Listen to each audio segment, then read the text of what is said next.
Hello, welcome to the Horror of It All Movie Podcast, a video edition. I'm Eric. This is episode 2 of my top 40 favorite Vinegar Syndrome movies of all time, or their time, or however I want to say it. Anyway,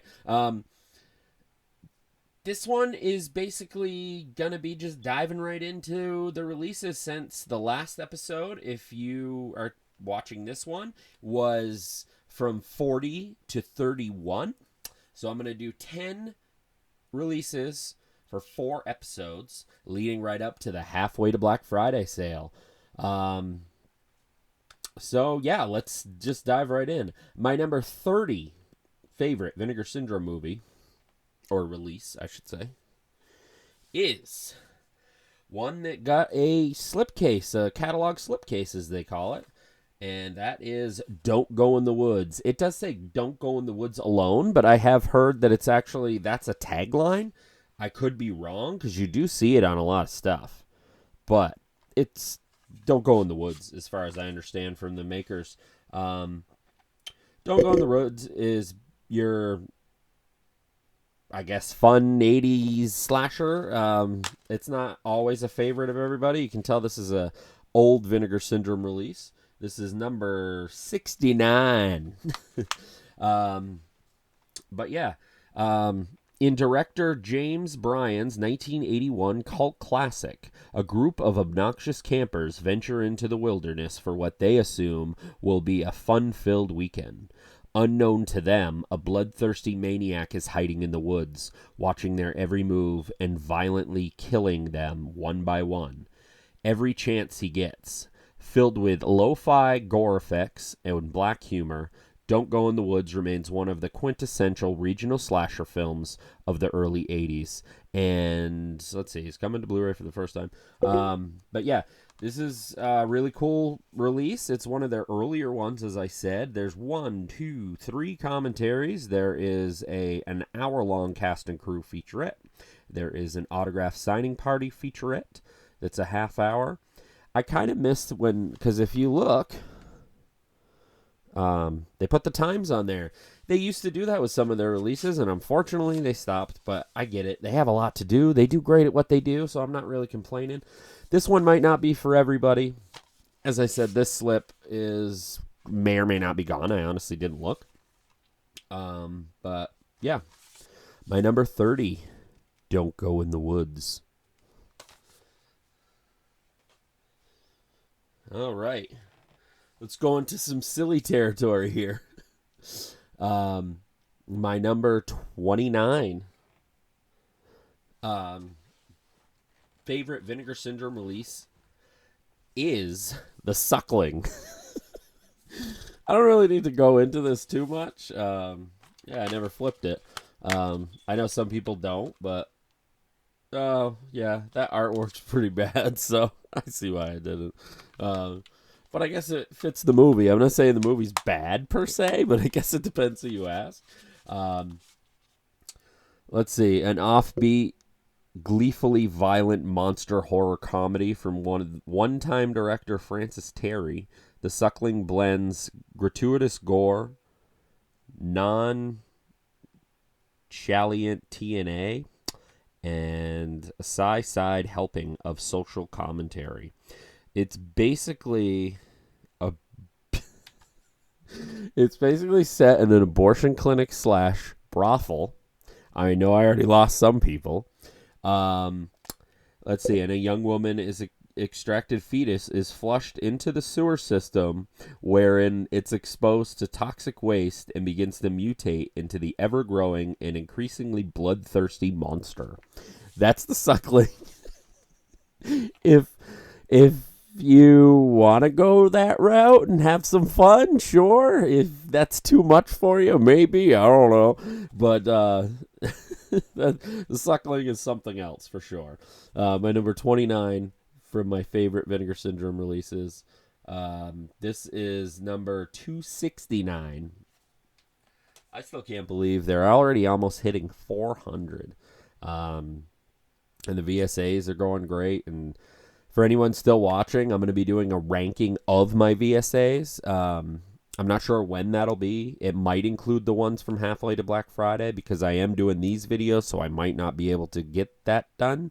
There is one video that I may sneak in, but I'm not sure. I'm not sure yet. Don't quote me on that.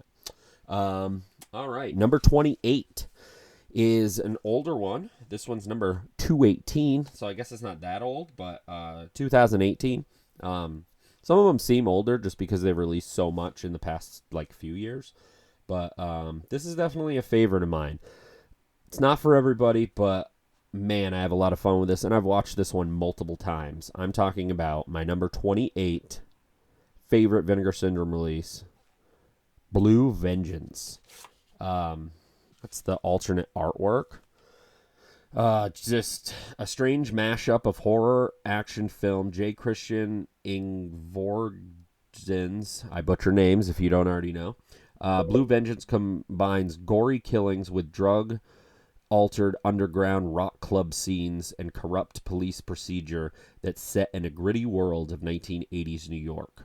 It comes complete with visits to Times Square and the infamous music club CBGB's. This would be like a good pairing, I think, with Deadbeat at Dawn, maybe. But yeah, the guy in the movie, I thought he did really good. I mean, he stars and directs it. So there is a making of featurette. There's a conversation with the director. And there is, let's see, an unreleased surreal science fiction drama from Blue Vengeance co-writer Danny Kukuk, I guess. This is also back when they do the same back on the slipcase, which I'm glad they don't do. Some people might prefer that, only because some of the slipcases can have, like, not much of anything on it. But yeah, it's the same. A little different, actually. It's got, like, the red from the front and stuff. But I love this fucking movie. Like I said, I've watched it multiple times. It's a high rotation, so to speak, for Vinegar Syndrome, or dare I say, like I called it something a while ago, like I forgot what I called it, but it's like on a high rewatch list. That's not what I called it, but fuck, I wish I could remember. But anyway, yeah, so Blue Vengeance. Sorry, I'm blanking. I always do these late. And then my number 27 from my favorite Vinegar Syndrome releases. I have showed this before. Make sure I didn't already on this. No, I don't think so. I've showed this a couple of times, actually, on like my favorite ones before I narrowed it down. I always could, but it was really hard, but I finally did it. But yeah. Number 27, American Murderer. I've said a lot about this movie already. I won't say too much more. The back of the slip is amazing, as I was just talking about, preferring backs of the slip. 353. This came out recently. This came out last year. A twisted hybrid of slasher and giallo. An all-American murderer is did I say murder or murderer? Sometimes I say one or the other. is a sole theatrical feature by acclaimed actor and TV director Anson Williams. So yeah, and it stars Bruce Willis and Bruce Willis. Yeah, got Pulp Fiction on the brain. Christopher Walken. But yeah, it has a commentary with The Hysteria Continues, which is always fun. It has an interview with the main actor in it. I should say he's more of the star, the Charlie Schlater. Let's see, and an interview with cinematographer. So yeah, All American Murderer. It's a lot of fun. They described it very well. One of the greatest slips. I mean, come on. And then you got this back. Fucking awesome. All right, so we're gonna go into some ridiculous territory. This next one, as you probably can see on my pile, I didn't know it was so close there. I didn't get the 4K. This was before I got 4K. I realized, like, hey, get the 4K. It comes with the Blu-ray, blah, blah, blah. But no, I get the Blu-ray of this one. Is Tammy and the T-Rex. I mean, it's one of their bigger releases, so I know a lot of people, know about it. I don't even really need to read about it. It stars Denise Richards and Paul Walker, and basically it's about a couple who really love each other, and her boyfriend, who played by Paul Walker, basically gets a lot of shit from a bunch of like bully type guys. One of them being like, she's so obsessed with her, and she broke up with him. But one of those classic things, almost like on Karate Kid, like he couldn't let it go, and they ended up bringing him to this area with like wild animals and stuff, and he got mauled by like a fucking tiger and stuff, and blah blah blah. That already sounds crazy enough, but it probably looks a little wonky on there. It's got that like holographic cover, but this is the gore cut. For years it was known as like a PG-13 movie, but the gore cut is a lot of fun. Has all the gore in it. But yeah. Anyway, and then if you don't already know, basically without giving too much away, I gave the premise at the beginning. Like this mad Frankenstein-y doctor gets his body and takes his brain out and puts it in this like mechanical dinosaur, and he goes on a killing spree of revenge because it's Paul Walker's character. Jaw-dropping assault on good taste from the whacked-out mind of cult filmmaker Stuart Raffle of Ice Pirates and Mac and Me fame. But yeah, and it comes with a shit ton of stuff. Let's see. We got an audio commentary with the director and the producer. We got an interview with the director, an interview with Denise Richards, an interview with Sean Whalen, an interview with George Pilgrim, and then it does have a video source of the PG-13 version. This was also a lot of fun watching with Joe Bob. I don't remember. I think it might be still on Shudder, but anyway. I keep forgetting numbers, man. I apologize. My number 26 favorite, Vinegar Syndrome. Tammy and the T-Rex. All right. My number 25 is a more recent one. I really loved this movie.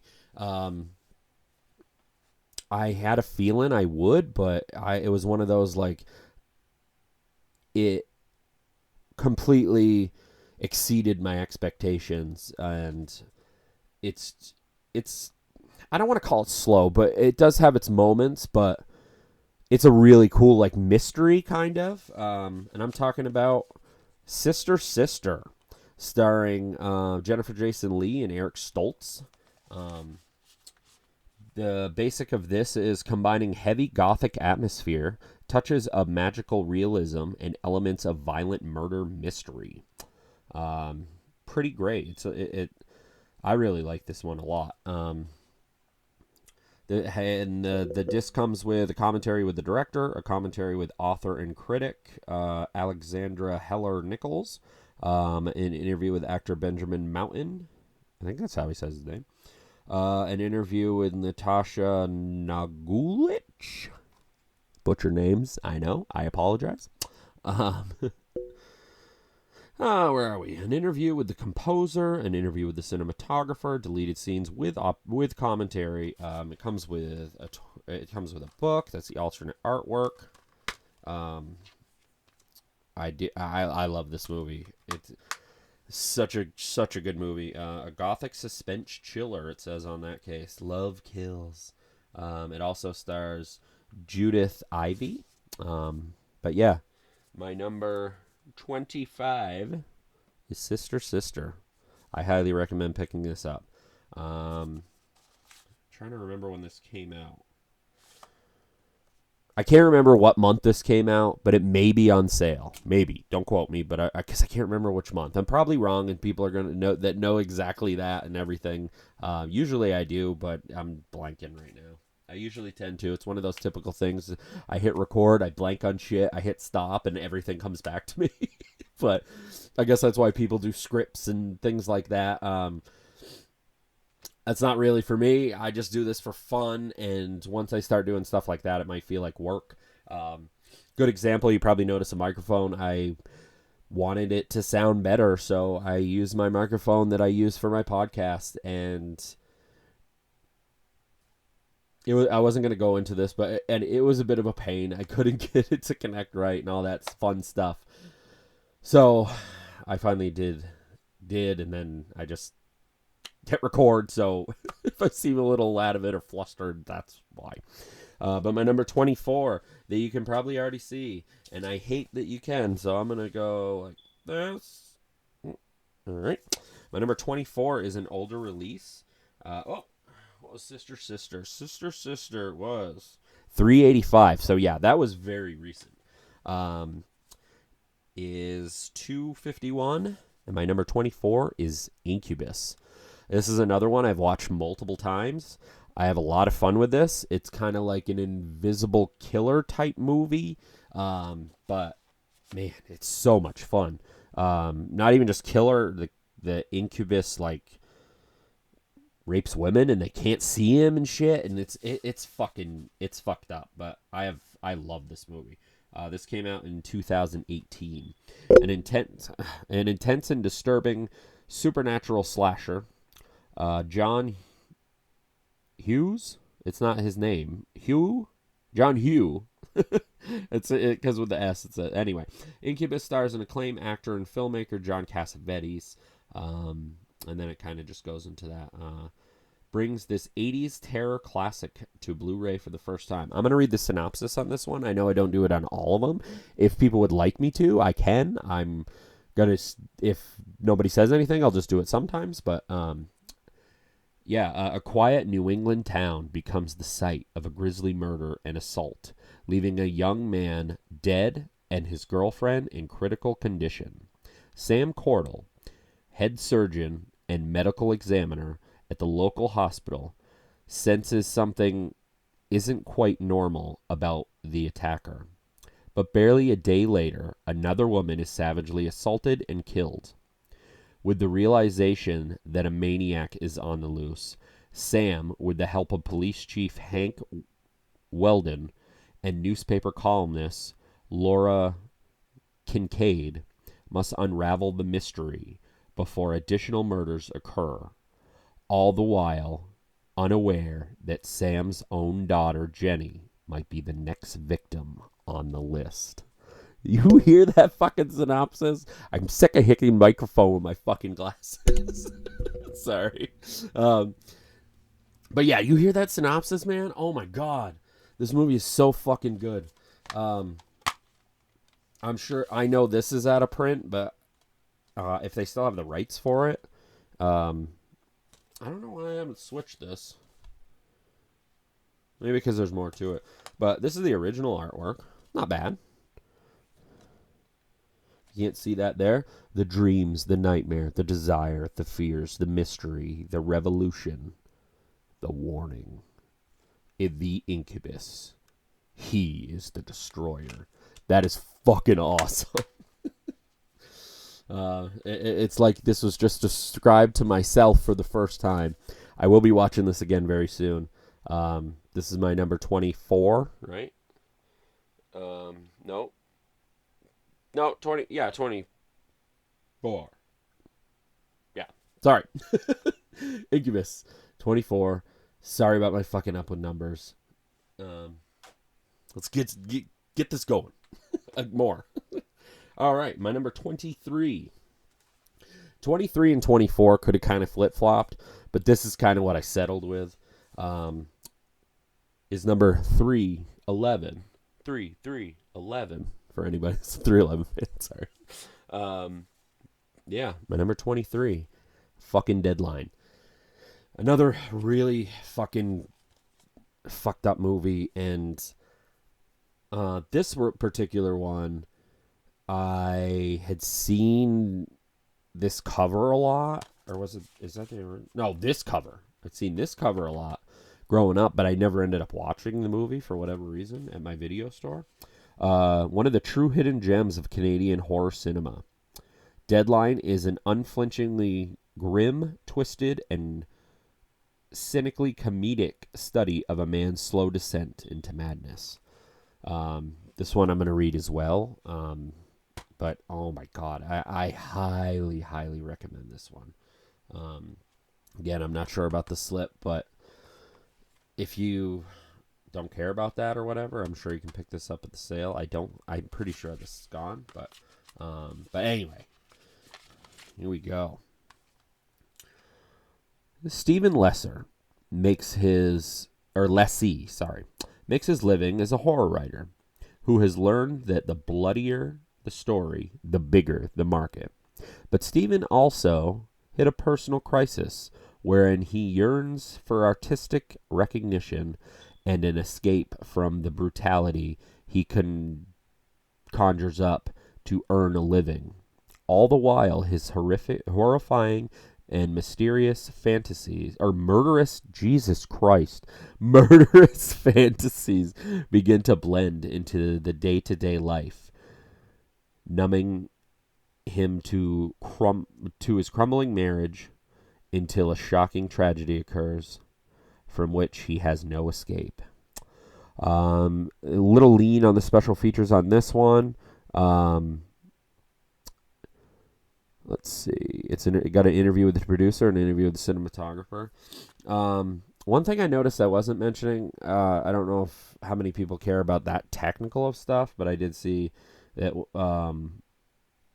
about how it was restored from the 35 millimeter 2K from Volt Elements. I should have been mentioning that along, but I don't want to go back and do all that. But I actually might. I like that cover too. Holy shit. This has some good artwork. But yeah, I highly recommend Deadline. It is my number 23. Favorite Vinegar Syndrome. Deadline. Highly recommend it. All right, where are we now? All right, 22. One more after this, and then... Or no, not one more.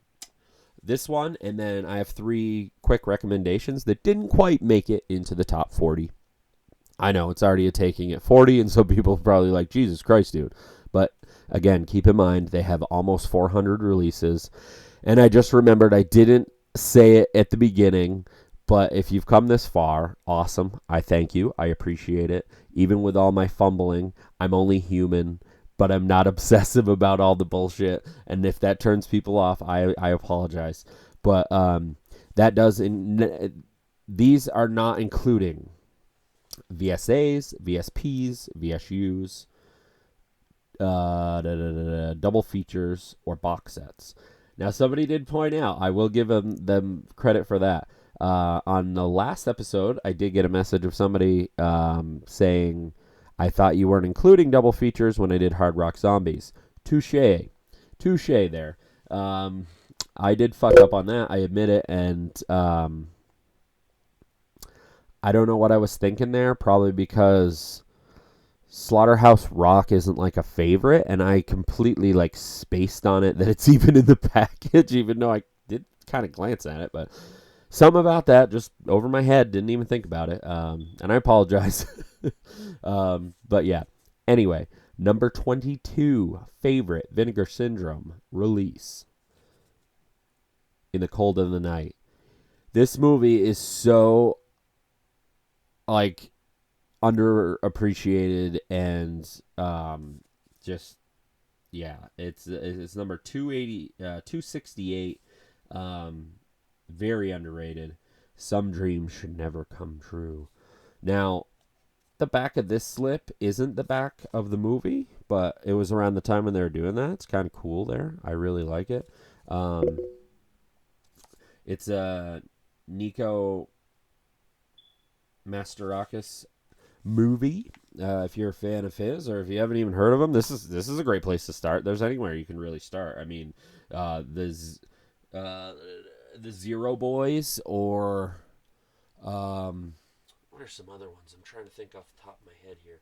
Nightmare at Noon, I believe, is Nico Mastorakis. Give me 1 second. I'm sure some people will be like, yeah, it is. But yeah, anyway. An ultra-stylized De Palma-esque neo-noir erotic thriller from cult filmmaker Nico Mastorakis. All right, there we go. Island of Death, one of the most fucked up movies ever. He directed that. And also, let's see, Blind Date. A high-profile fashion photographer, Scott Bruin, has been suffering from a series of increasingly disturbing and violent dreams in which he savagely attacks and murders a young woman. Fearing for his sanity, Scott begins to investigate these strange visions but slowly starts to believe that these all too real seeming nightmares might not be dreams after all, and that women and the women in them hold on. After all, and that the women in them is in immediate danger. The women in them are in immediate danger. Shouldn't it say that? As his investigation progresses, Scott unwittingly finds himself in the center of a sinister conspiracy, much stranger than his wildest nightmares. Not a whole lot on here. There are archive behind the scenes featurette, an archive image gallery. Yeah, not a lot on the special features, man, but whew, In the Cold of the Night. Very underrated, in my opinion.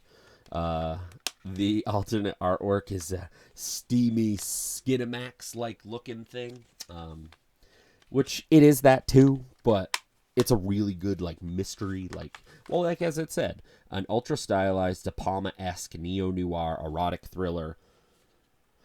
Yeah, In the Cold of the Night. One quick thing I'm going to do before I'm done, in case anybody's curious, is kind of go through and see, because this is unlocked. I didn't mention that for any other ones. You know what? If anybody's curious, you can message me. I can let you know. Or, you know what? Fuck it. I'll just do it. Unlocked.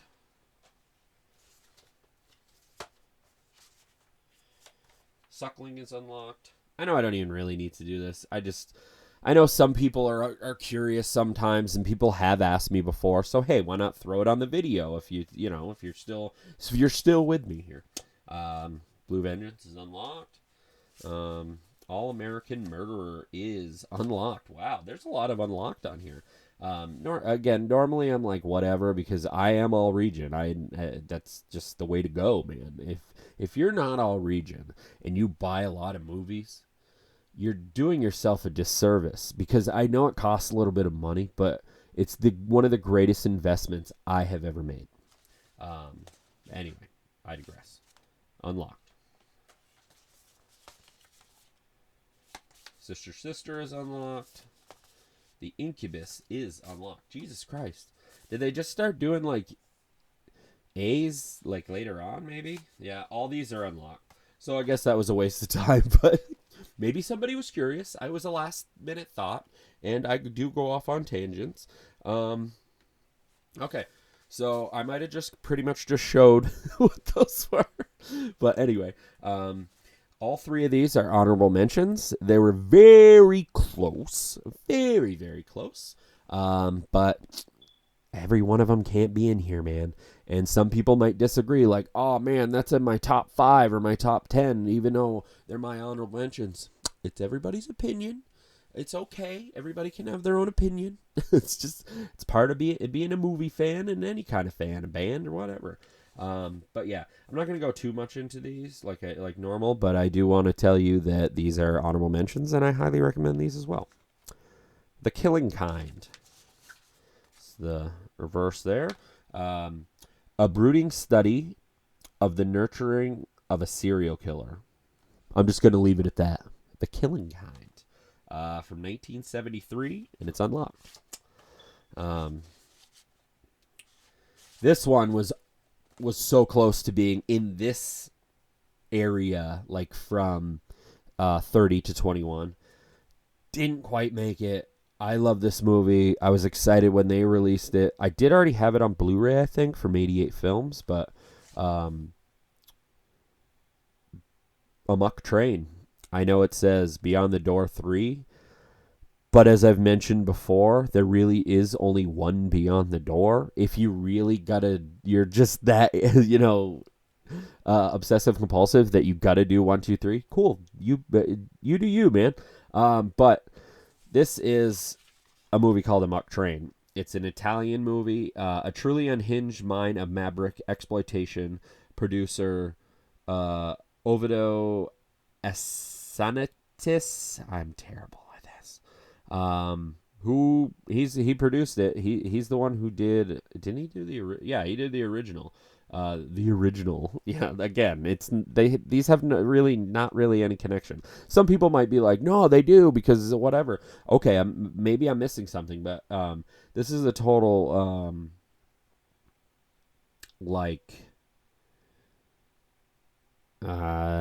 Italian thing where they would just slap sequels on there for more people to watch it. But yeah, this is a pretty fun one. This one, I know it's an honorable mention, but I will read the synopsis real quickly. Shy American college co-ed Beverly has been invited to go on a class trip in a remote part of Yugoslavia to witness and take part in an ancient cultural rite. But what Beverly doesn't know is that she's actually being lured to Europe in order to make in order to be made the bride of Satan. Narrowly escapes the clutches of a witch, Beverly and her classmates take refuge on a train. Unfortunately, black magic meets them at every turn, and the train becomes possessed and begins offing them one by one. So, I mean, I guess it could be, because not always sequels are completely connected, so I guess the kills are really cool. But yeah, I definitely highly recommend this. I like how on both discs it does say Beyond the Door 3, so sure. Beyond the Door 2 is actually just Mario Bava's Shock, which is really Mario Bava and Lamberto Bava's Shock. But yeah, that's not Beyond the Door 2. I mean, again, but anyway, I digress. I'm going off on a tangent with those. Another one. Really, really close. So close. I even had it in the top 40 for a little bit. And then it did get bumped out. It did slightly bumped out. Mountaintop Motel Massacre. I had a blast with this. That's the reverse. I love this movie. I will say that it was a blind buy for me, which a lot of Vinegar Syndromes are. Just assume that most of these were. Unless I mentioned it. That's it. A muck train, really. I love Vinegar Syndrome for blind buys. I know a lot of people might want to see it here or there. You do you. That if that works better. I'm a physical guy. If I can get it physically, I'd much prefer that. And you know what? If you don't like it, you don't like it. I'm not really one to sell Vinegar Syndrome, but anyway. Yeah, I'm just, and at this point, I don't even really read the synopsis before I buy them. If at that moment I'm not a subscriber, because I've been a subscriber before, I'm gonna be again, finally, for the halfway to Black Friday sale, which is awesome. But yeah, when I'm not, I pretty much go in, I get all the Vinegar Syndromes, and I read about them afterwards. So I know that's crazy to some people, but I'm genuinely that big of a fan. And I love 99% of their releases, and which it could even be 99 point something, because it's that much. I always find something good in it. Either I really love it because it's really bad, like a bad movie, so bad it's good type thing, or it genuinely is a fucking fun movie. I personally think this is a fun movie. Some people might think it's a bad movie. It really all depends on your taste. And I have a very, very, it has to be really bad for me to be like it's bad. Even bad good. I'll find something good in it. But yeah, an atmospheric regional slasher.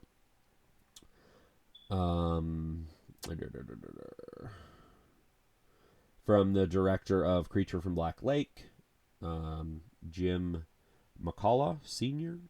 Blends suspenseful psychological drama with gory killings. So, Mountaintop Motel Massacre. Highly recommend it. This is number 276. This is when they still did DVDs still. This is the reverse art. There's actually a few arts in here. Like the weird doll with the thing. I thought that was one of... Oh, no shit. Yeah, I thought this was one of the artworks for, like, maybe I've seen it on something else. I thought it was one of the Wraps covers. But yeah, I highly recommend this. Even though it's not in my top 40, it's so damn close. I don't know if I mentioned these, but Beyond the Door 3 or Amok Train is $297. $249 for The Killing Kind. These are all unlocked. I don't know why I waste time and say that. Maybe I'm not wasting my time. I apologize. I don't mean to say that. I just thought it was because they're all unlocked after all. Anyway, big rambling one. I'm sorry. I apologize so much too, but I hope people have fun with it. I hope you don't tune out. I hope you're not like, oh, Jesus Christ, this fucking guy again. But usually it's more professional and more whatever. But one of these, like, I wanted to get this out for this week. I had a long day and everything. I know you don't need excuses, but anyway. My number... where are we anyway? My number 21 of my top 40 favorite Vinegar Syndrome releases. The Uninvited. Now, I know some people are like, those were your honorable mentions and Uninvited is next. I watched this movie a few times. I watched it with my son. We had a blast with it. I had a blast with it. This movie is so ridiculously absurd. The killings are so weird. Which I forgot that it has so many different. Like, that's not even the front. That's the front. But The Uninvited is basically about this killer cat that actually comes out of a normal cat that's like this demon-esque looking thing. A mind-boggling piece of late 80s horror weirdness, mixing lo-fi creature effects, explosive gore, crime thriller subplots, and a fairly logical cat monster. What is that? What it says? Logical cat. That's what it says. This has an alternate international edit of the whole of a whole other movie. It has an interview with the cinematographer and a commentary track with the director. But Uninvited is so fucking ridiculous. But yeah, this is my number 21 of my top 40 favorite Vinegar Syndrome releases. Sorry for all the bumbling and the rambling and the fucking whatever. It's kind of getting to know who I am. That's just how I am. It's a little bit more tonight because I am pretty tired. But I really hope people made it to the end. If you didn't, I understand. But keep an eye out for the next 2 videos in the series. This is episode 2. There's going to be 2 more episodes. Next episode will be 20 to 11, and then my top 10 favorite Vinegar Syndrome releases. I always want to say of all time, but it feels weird because they've only been a company for like, what, 10 years? This is their 10th year. They haven't done anything major. That's true. But anyway, if you enjoyed my ridiculousness, check out my other videos. They're not all this ridiculous. They're more straightforward. This just happens to be what it is, you know. But yeah, check out my other videos. Check out my podcast. As I said, I got those 2 coming. There is a video I'm going to try to sneak in, but I don't know yet. There will definitely be 2, though, leading into the halfway to Black Friday sale. Let me know below if anything you've been watching, both videos or even just this video, whatever, any of your favorites in the comments below. Maybe I won't mention it at all in all 4 videos. Who knows? Everybody has their favorites. But yeah, I hope you enjoyed this. If you didn't, again, you might enjoy my other videos a little bit more. But yeah, thanks for checking it out. And like and subscribe. That would be great. And again, my name is Eric. This has been the Horror of It All Movie Podcast. Until next time.